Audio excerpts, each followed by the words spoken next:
America, Daddy Mac. Dance 30 years got our way, trading life and markets every day. Rusty's chained to the mines, digging deep day by day.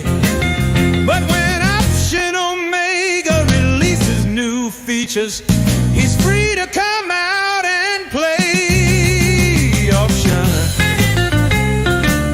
Omega, you're trading home, where every move makes you feel less alone.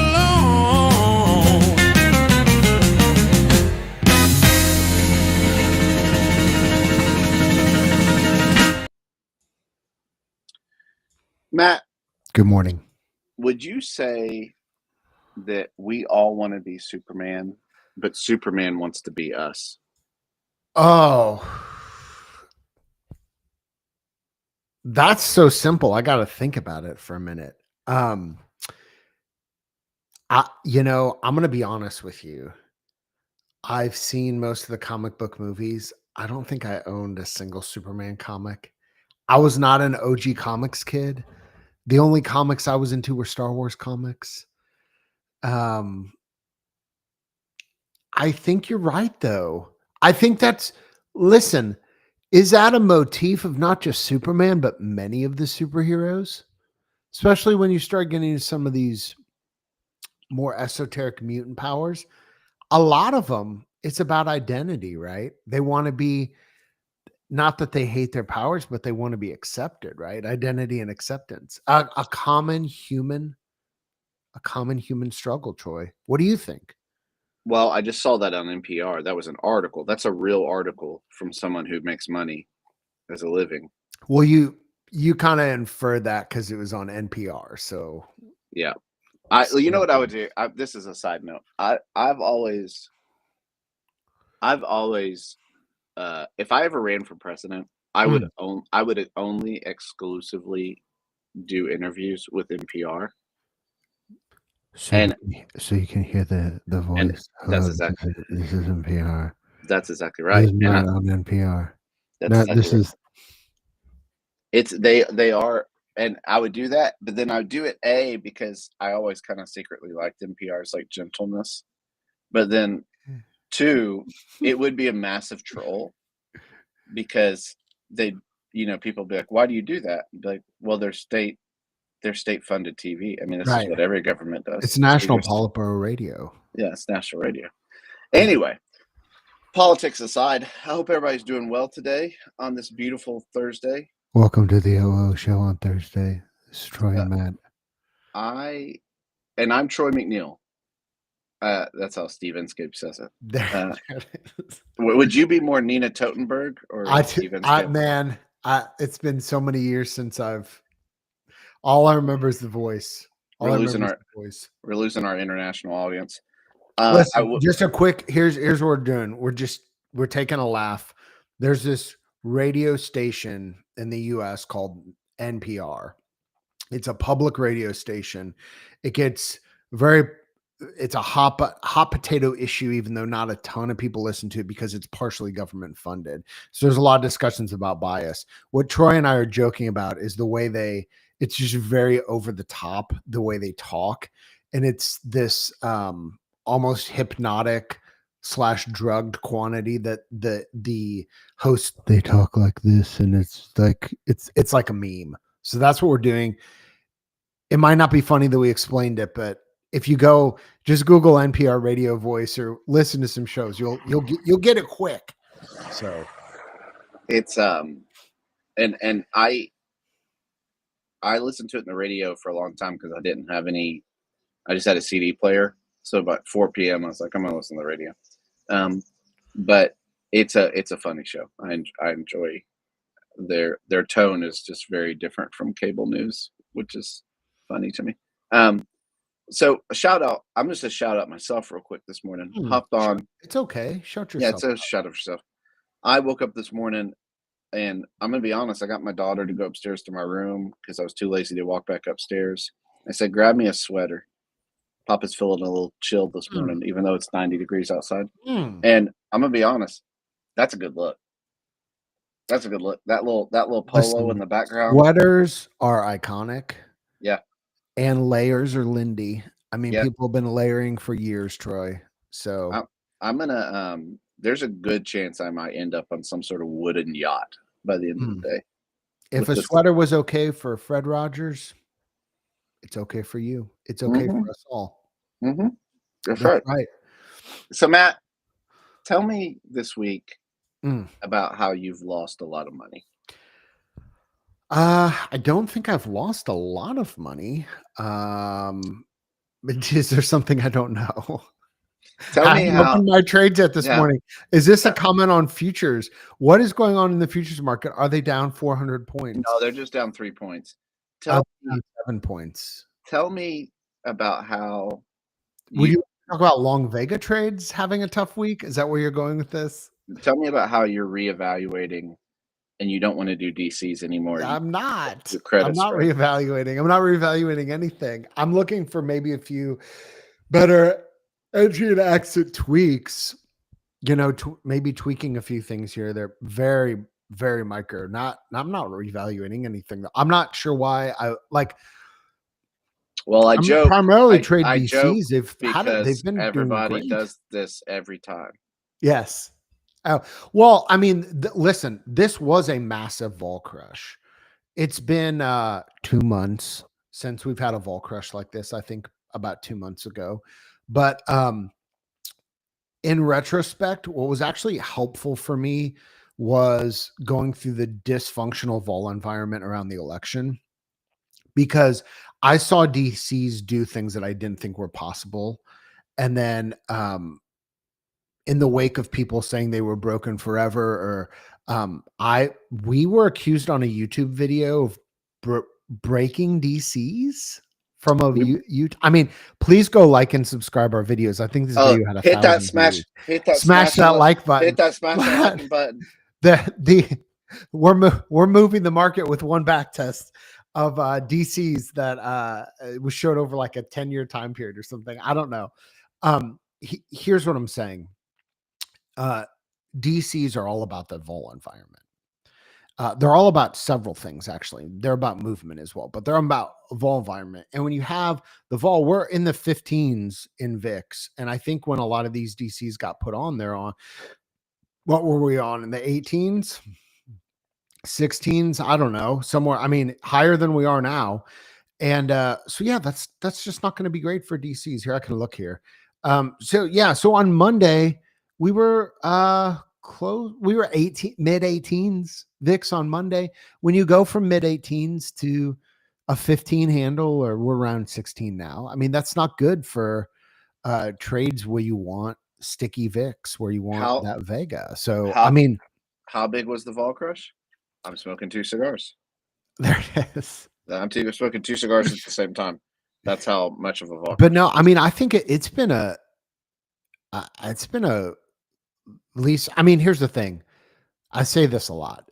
Any type of trade, for when people say, oh, blank type of trade is doing great, and I say that too, there are a billion variations. Like, there's literally an infinite variation. For years, people did at the money DCs, you know, it just depends what you're talking about. Like, if somebody says MEIC, multiple entry iron condor, what most people think of is doing an iron condor all day long, 10 tranches, 20 tranches, 30 tranches, whatever, 40 tranches, 40 tranches, 50 tranches, 5 million tranches of 80 tranches of low delta condors. Well, that's probably accurate, but there's a lot of ways to slice a multiple entry iron condor. What if you're just selling 5 wides at the money all day long? Is that a multiple entry iron condor? Yeah, like, that's also a multiple entry iron condor. I don't know if it's a good idea or not. I have no idea. Here's all I'm saying. People are like, oh, DCs are in the tank. Really? I mean, I guess. I don't know. But Matt, here's the thing. I agree completely. Hit me. I did the latest episode of Options with the Boys last night. And we looked at this because we looked at a condor Okay. And we talked about this, and I mentioned how DCs, this is what happens. I've seen this 1,000 times. I do this 1,000 times. Mm. We all, and here's the secret. Yes. We all have. Yes. We all have. Because here's the example. We could say DCs are fine. Well, what happened? How's our RICs doing? Well, we don't trade RICs anymore, or a lot of people don't. Why? So here's the question, Matt. When do you decide that the data has actually changed? This is the hardest thing to explain to new people. That's a great question. You say, trust the data. And so we look at Condor. We say, at any given time, you might be down 20% from where you were, right? Okay, cool. Well, that's in line. So you got to trust the data. What point do you say the data has changed? Yep. And the test is bad? That is a great point. I think I would see your great point and raise you another point. I don't know if it's great or not, but I think the context of the context of all inning is really important to know what you're looking at. So this is the kind of thing where if somebody's running a backtest since dailies, we have over 3 years of data now, right? That's a certain level of confidence. And depending on what they are backtesting, that might be enough confidence for them. If they're backtesting something that trades every day or multiple times a day, they're probably going to have a decent sample size with that. If you're trading something that just has a once a week or a once a month setup, because there are people that trade like that, then trading since dailies is not going to be as robust of a sense since going back, hey, pre-COVID, you could go back to 2020, that gives you another 2+ years of data. You go back to 2018, you could go back to 2016, you could go back to 2013. So like I said, I'm gonna answer your question and raise you a question of what's the context and what is somebody trying to do? Because here's the extreme other side. There are people on the OO Discord that are very good at identifying short-term trends and do very, very well. I have not traditionally been one of those people. And I certainly am not very good, but I haven't done a great job of identifying short-term trends. So the thing is there's multiple ways that backtesting can be beneficial, and a lot of people, and I would put myself in this bucket, they want a long backtest, many iterations, and they want to automate it and do it totally mechanically. Valid. There's people that benefit immensely from backtesting, and backtesting is still a cornerstone of what they do. And they're backtesting and they're looking for trends in a 6-month period or a 6-week period sometime, if it's every day, and do very, very well with adjusting as the market goes. So I think the answer is just like many things in life. It kind of depends, Troy. I'm almost done with the coffee. You didn't know you would also get a Yappuccino today, did you? No, I love Yappuccinos. A good Yappuccino. I think that is the case. I mean, I'll give you a personal example because it's easy to be, theoretical and be like DCs always win. I trade DCs a lot. I'm kind of a DC guy. And same. As we are.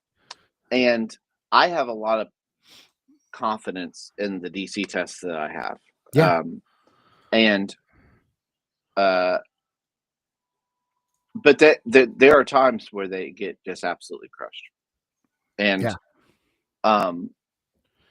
other trades like a RIC, reverse iron condor for those new to the group. Some of those were just outstanding returns on a test. SPX daily, go back to SPX dailies. It just works, right? Yes. Well, I'm not even convinced that in the long term they won't work again. And I'm also convinced that a lot of people that stop trading them will probably start trading them again. Yeah. I will probably not trade the ones that I did. And here's why. Okay. The thing that I take into consideration is allocation. Yes. If a trade can lose, if it's I don't like necessarily high debit trades. Yeah, fair. Now you could say a DC is a high debit trades. Right. Glenn, shout out Glenn. That's a powerful comment. I like that one. I I don't I don't Glenn, like that's amazing. I don't like high debt. I don't like high debit trades because here's why. I don't like losing a lot of money. Sure. Now, I'm rare like that. Call me kind of crazy. I don't like losing a lot of money. And people say, well, you also gain a lot of money. That's true. And some people's style is that, and that's just not my style. And that's okay. I have no critique of anybody who does that style because there's people that learn to make money. It's all about style. As you can see with the sweater, shout out Suzeku, is that a runway model on the left of the screen? Oh, You know, I just have a different different style. It is. You know, there's people that like 87 Corollas, and there's people that like. Well, I love an 87 Corolla. I know you do. It's hard to not love a Corolla. Well, I'm just kind of a Jaguar guy. Okay. And so now you say, well, Troy, you drive a 2009 F-150. How can you say you're a Jaguar guy? We're talking about aspirations, people. We're talking about aspirations. Speaking of aspirations, if anybody from Toyota is listening to this and is interested in a partnership, hit us up with some SR5 4Runners and DMs are open. Listen, let me just go ahead and say this real quick while we're doing this. All right. I have a friend right now who is in a different country, Costa Rica. Okay. He loves cars. Yeah. And he sent a picture of a car that he saw yesterday. Okay. I'm just going to show you guys this real quick. Is it a Toyota Hilux? No, but I would love a Toyota. Oh gosh, let's have a 10-minute segment. We're going to lose all of our viewers. No, I would love a Toyota. Are there any international viewers who own a Toyota Hilux? Please drop this in the chat. Yeah, but anybody own a Hilux? Let me go ahead and show you the car he saw yesterday, to which all our Freedom group was like, ooh la la. Oh. This is the Dubai. Oh man, Land Cruiser. And these things are $100K. Yeah. Does it have a price on the screen? Yeah, but it's 110,000. Oh my gosh! But they literally run. This will go 700,000 miles. And this is a Toyota Land Cruiser, which is confusing because there's a very popular brand called Land Rover, which is something different. Land Cruiser. This is a Land Cruiser. But the Land Cruiser, this is a Dubai model that I don't think you can get in the States. So yeah, I would love to do a deep dive segment on Toyotas that are available in certain locales and aren't available in other locales. I was in Scotland. Shout out to Scotland, anybody in the chat from Scotland, and got to ride in this Toyota model. And I was like, what kind of model is this? Some crazy model that like we don't have in the States. And the very nice Scottish gentleman was explaining to me, and they have a very different offering where you are, which is why everybody in the US wants a Hilux who's seen a Hilux, but they don't sell them here for various reasons. They don't. You can import it, but then you're like, what do you do with the parts? What do you do with the parts? And that's the nature of it. So anyway, I digress. I'm more of a Land Cruiser Dubai guy, personally. I mean, a 4Runner is the working man's Land Cruiser. That's what a 4Runner is. No, it is. No, absolutely. But I'll tell you what the working man version of an Orb is. Okay. Do you like that transition? Yeah. All right. So is there a backtest coming on? There is. Shout out Rob and Maria. Hey, shout out to them. And also shout out Dan. Dan's traveling to Chicago this morning. If Dan's watching, blessings driving to Chicago. So he will be back tomorrow. But live from Chicago. This test, shout out Rob and Maria. Rob made the thing when he was on, or maybe not when he was on, just another day, about where you really want to, for a $5,000 account, you really only want to be risking about $50 a trade. Okay. Oh, interesting. That was his premise for that, for sizing, if you think about it in terms of a bet. So I give you the 50-cent orb. Oh. Fascinating. Right. This is the 50-cent orb. What? Now I want you to look at this. Okay. Listen, I just was shouting out multi-DT, like short-term non-1 DT trades, and here is one. Fascinating. A couple caveats. Okay. Don't trade this. That's caveat number one. One of my favorite things in the world is when we do these talks, and then I'll get a message and say, "Hey, the trade you sent this morning, or the trade you sent, what is Oh my if you have you noticed that if you change the time, it's a really, really fragile test?" And I God. say, "Do you mean the one that was titled A Fragile Iron Condor?" Did somebody actually send that to Yes, you? someone messaged me. So anyway, it's funny to me. Word's getting around. I love it. So this is a 50-cent orb. You're Yeah. starting with 5,000. You win very, very little. Yeah. See, that's the part that gets me hyped, though. Yeah, you win very, very little. Yeah. But when you win a lot more than you lose. And it can lose. I mean, how many losers in the row did it have there? 20 losers in a row? Oh, yeah. 15, 20s. Yeah. Yeah. Now, a couple things. You would want to add an exit criteria because you don't want to get assigned. All of these would have exercised are not good for a $5,000 account. Right. You don't have that much. You can't buy that much Q. That's exactly right. And so we're not there's buying 50K worth of Qs in this account. So there's a couple things you could test. You could test when it touches, the long strike. Yeah. When it goes up, Oh yeah. Because how far? Here's a question: how far out of the money are these? That's like the question. Well, it depends on the vol, but yeah. The most recent June 30th opening price 551. You're 6 points out. Yeah. Exit on touch would be interesting. My guess is that your win rate's going to go up.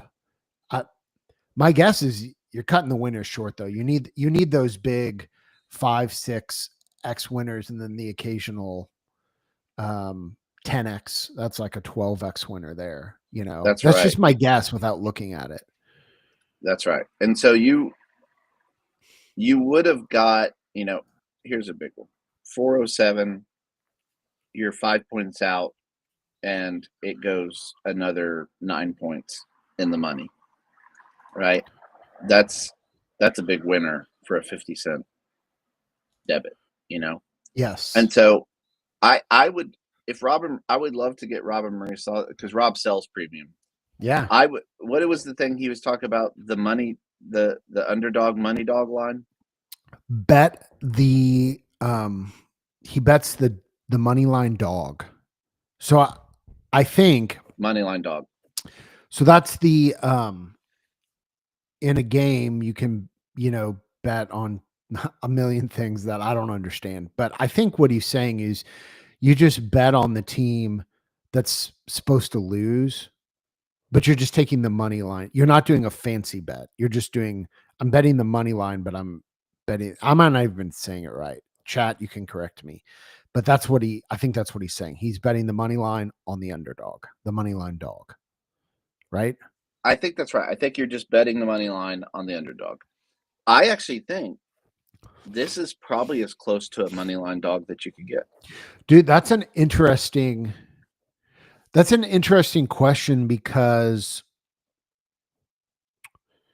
you're betting on an orb, but you're betting on it to continue really for a couple days. Yeah. And this is not fitted at all. So here's the thing. Not fitted at all. This is a one mar trade over 3 years. That is, capped. So a one mar that's capped it's probably not going to turn the engine over and get anybody's motor running. No, so to speak. But it's also not fitted at all. It's not. It's not anything. What'd you just change there? So I did 2% allocation. Okay. Yeah. See, and so cut them R in half. Yeah, you cut them R in half. Now, here's the thing. I mean, really, it's because everything's mostly 58. You really kind of want to just do one, because that's as close to the time until you grew it. But the idea, I think there's something there for buying cheap dogs and sizing them for winners. There you go. That's my initial thought. I'm gonna share this, and this is such a bad trade that hopefully no one runs with this. Well, just change the title. If you're that, no, I'm not worried about it. I'm not worried about it. Listen, if someone wants to do can we put a logo of 50 Cent? Yeah, I'd love that. I would actually love that. I'm gonna make a candy request. Change title to logo. You know what the crazy thing is I hear what 50 Cent is saying. I understand his position, but I've always I'm more into making love than having sex.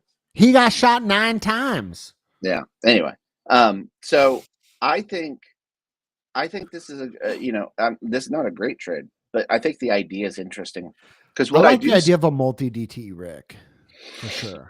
I do see a lot of people with orbs. Or multi DT orb. That's what I meant. I see a lot of people with orbs do high delta, mm-hmm. or high delta, yes. high debit. Yes, and this is this is the exact opposite of that.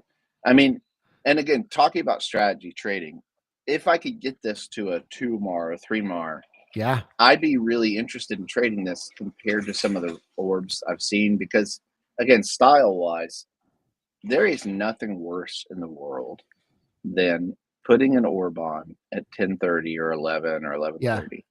We jump 20 points. You are up $1,500. You don't take it off. And you just let it ride. You say, listen, it could go to 3,000. I trust the backtest. And then it goes down. I mean, talk about a trade that lends itself to not trusting the backtest. Is a high delta orb. I mean, that's my initial thought. Whereas this, if you said, I'm going to let it run, you at least have a little bit more like, well, I only paid 50 cents for it. So like, I'm gonna just let it run, you know. Like I know I'm up $300, but I actually, with these, you actually really do need it to run a lot to make up for all the losers. You need to gump is what I kept running. Yes, and you have to basically be able to account for so many losers, and to do that, you need really big winners. Yeah. So you gotta let them run, and that's that's the problem with TTBT on low win rate trades. I'll be honest, I have a Thursday strangle that I repeatedly bench and bring back, and I've been consistent with it now for a good while, and I think I'm maybe I don't know how many people are doing them or did them or whatever, but I'm still going with it. And I stopped it before it had 3. It's a low delta Thursday strangle. I mean, we can do a show on them, but there's a lot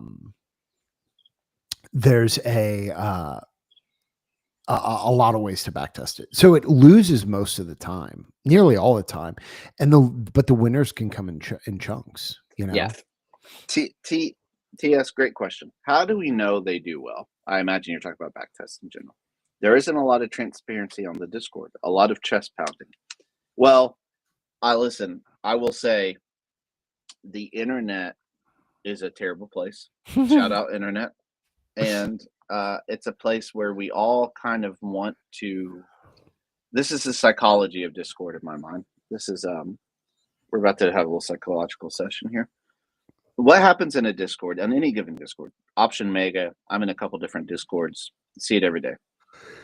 When you're winning, people will say, took 10%. Like, you want to sound like Warren Buffett. You want to sound very unemotional. Took 10%, took 10%, profit target hit. Or when you're losing, you assume everybody else is losing. And so you want to talk about the loss, but in a way where everybody else is talking about the loss as well, too. So DCs this week is an example. Like, people are kind of just doing funny memes because it's like, well, this is a terrible week for DCs, right? Well, you can know without a shadow of a doubt that a lot of people are losing when you do that. With any given test, if someone's just like, I traded this thing and it's awesome, this is all I do, that's fine. I personally, I think that people, I don't trust everybody on the internet. That's the way I look at it. It's like, It is the internet. It's the internet. Yeah. So I think people can give ideas. I think people can talk about things. I think some people are really honest and talk about past losses and past experiences. Yeah. I think it's a lot easier to talk about a past loss than a current loss psychologically. For sure. And so, there's stages of grief. I saw with the Rick people a lot, like people being like, that's fine. It's in the backtest the next week. Okay, we'll get out of this drawdown soon. Third week. Oh gosh, this sucks. Fourth week. I don't think these things work at all. These are terrible. And that's just the stages of grief. It's funny. So there again, there's a billion varieties of Ricks, and we should really do some content on Ricks that are, I mean, you think about this, people do short iron condors all times of the day. There's a ton of power hour iron condors, a ton of early morning, early doors iron condors. There's people doing Ricks all times a day too. I would love to do some Rick content, strangles or spreads, with the same idea that you just had of a Rick that loses 90% of the time, but when it wins, Texas Roadhouse, the way to do that, $8 12 ounce with two sides. Rick's is an interesting way to do that though, because here's why. Here's the problem with that. A reverse iron condor, by its very nature, in the name, is the idea that you're capping your profit. That's true. So by its very nature, your profits are capped. Right. So you do have to have a higher win percentage. That's true. So secondly, SPX, because it's such a big product, it's very difficult to do it with a small account. That's why I just that is true. That's true. Because speaking of, and it has been a tough year. We did this video last year that is this really simple, like it was dumb simple. It's not a dumb idea, it's a dumb simple trade. For some reason the YouTube algorithm picked up, and it's simply it's a reverse condor. It's really a reverse iron butterfly, but you buy a straddle, you buy 0% and sell 0.5% out of the money. I just pulled it up, ran it year to date. Same video, same backtest that's in the video. So on a small allocation, so 2.5% of the account, it's traded 66 times this year. Now it should win. This should be a higher percent because you're paying up, to your point, you're paying a big debit. It's down again with this allocation. It's down a little bit. It's down 3%. Not good when the market's been up 12% or whatever the market's up right now. So not good. It's also not fall off the earth, walk off the earth terrible, but not good. Not something, I mean, I never was trading this exact thing, but trading similar things, but you can see exactly, I should have sent this to you and had you pull it up. You can see exactly, I'll drop the link here in the notes. You can see exactly if you want to run it. It peaks in March and it's going up one way in March and then coming back down the other way. I think that VIX is a good kind of, I have a feeling if we keep going lower, I mean, listen, if you like Ricks, you'll love President Trump in a 14 VIX environment. Right. Right. Where vol's underpriced. Like That's you'll love that. So, Matt sent it in the show notes there in the chat. Yeah. So listen, tomorrow we're going to try to finish the week looking at some stuff. I might try to make this test a little bit better. The orb, 50 cent orb. Or shout out to the chat. Yeah. Yeah. I mean, the chat really didn't make it these test orbs.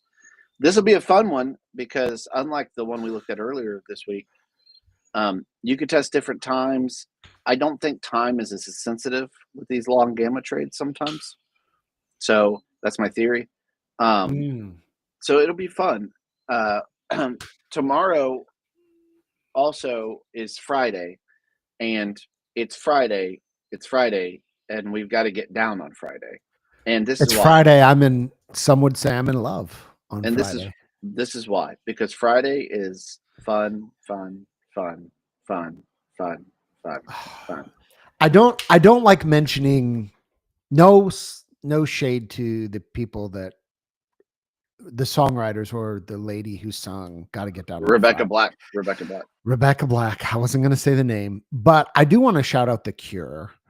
And Friday I'm in Love it's their best. It's their best. Despite the production, it's still listenable. It's their best. Never been a Cure guy, but I will say I'm not really either, but that's why that's their best. I will say this. Shout out Oasis. Are they coming back? Oh, they're back. I saw I have I'm looking over here at a guitar that's in the corner that just sits here. I'd never play it. I saw that on my headline. It was like new Oasis guitar, and I'm like, there's a new guitar. Like, but I guess that means they're back. They got a new guitar. They did their first concert together in like 17 years. Wait, is this Liam and Noel? They're back. Both? They're back. They're both there. And I will say this: Oasis, I have a love-hate because they really do only have like 5 good songs, but those 5 songs are absolute bangers of songs. I think absolute. Would the Verve be from that same era? Yeah, so. Bittersweet. Yeah, Richard Ashcroft. I think I'd take Urban Hymns from the Verve over Richard Ashcroft over anything Oasis has done. Is opening for them. The drugs don't work. The drugs don't work. Sonnet. I will say this: like, I've never been like a big rock and roll culture guy. I've always been a little nerd. I like the Beach Boys. Yeah, Liam Gallagher, like Oasis at their height, they were big. They're some of the coolest looking rock and rollers like I've ever seen in my life. Yeah. There's a story. I'm gonna end on this. So shout out in the chat if you like Blink-182. I'm gonna just tell you straight away. I hate Blink-182. I hated pop punk. All my friends listened to that crap all day long, and it annoyed me. But there's a story of Tom from Blink-182 where he said, DeLonge, is that his name? He said one time they were playing with Oasis. They're opening for Oasis. Yeah. And they play, and Oasis, Liam Gallagher comes in, and he's wearing his parka, with his haircut. You do. Was it in the summer? Yeah, of course. And he walks in, and he says, "You're Blink-182, right?" And he said, "Yeah." He said, "You're the best I've heard in America." And Tom DeLonge said, "Oh, dude, you like punk rock? You like us?" And he said, "I didn't say that." Oh my gosh! And that's such a cool line. That's such a good. It's a cool. I mean, you can say it's a cool line, or you can also say that attitude is probably why the band broke up for like. I know, but if rock 700 years, I agree. Yeah, I guess it's rock and roll. It's rock and roll. So, anyway, listen. Shout out Beatles too. Listen, guys, have a great day. We will plan on being back tomorrow. We're going to vote on Verve or Oasis. Come ready to argue. Oh yeah, listen to both. Oh, listen, Verve is awesome. Verve has 1 incredible CD. Oasis has 2 incredible CDs. So you do your, we'll figure it out. But I need some people who are international to jump in on this because I think in America Oasis is greatly underrated.